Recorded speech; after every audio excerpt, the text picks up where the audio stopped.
Price எல்லாம் கர்த்தருக்கு ஸ்தோத்திரம் உண்டாவதாக. ஏசாயா 55 பார்ப்போம். 6 வசனத்திலிருந்து, கர்த்தரை கண்டெடுத்தக்க சமயத்தில் அவரை தேடுங்கள், அவர் சமீபமாக இருக்கிற அவரை நோக்கி கூப்பிடுங்கள். கண்டடையத்தக்க சமயத்தில் அவரை தேடணுமா? அப்போது நம்ம எவ்வளோ கரெக்டாக இருக்கணும் பாருங்கள், எப்போது உஷாராக இருக்கணும்.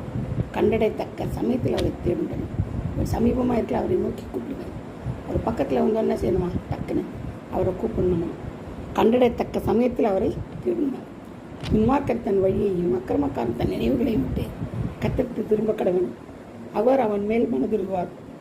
நம்முடைய தேவனிடத்திற்கே திரும்ப கடவன், அவர் மன்னிக்கிறதுக்கு தயை பெற்றிருக்கிறார். பார்த்தீங்களா? மன்னிக்கிறதுக்கு தயை பெற்றிருக்கிறார். அப்போது மன்னிக்கிறதுக்கு எப்போவும் ஆண்டவர் செய்கிறார், தயவுள்ளவராக இருக்கிறார். என் நினைவுகள் உங்கள் நினைவுகள் அல்ல, உங்கள் வழிகள் என்னுடைய வழிகளும் அல்லவென்று கர்த்தர் சொல்கிறார்.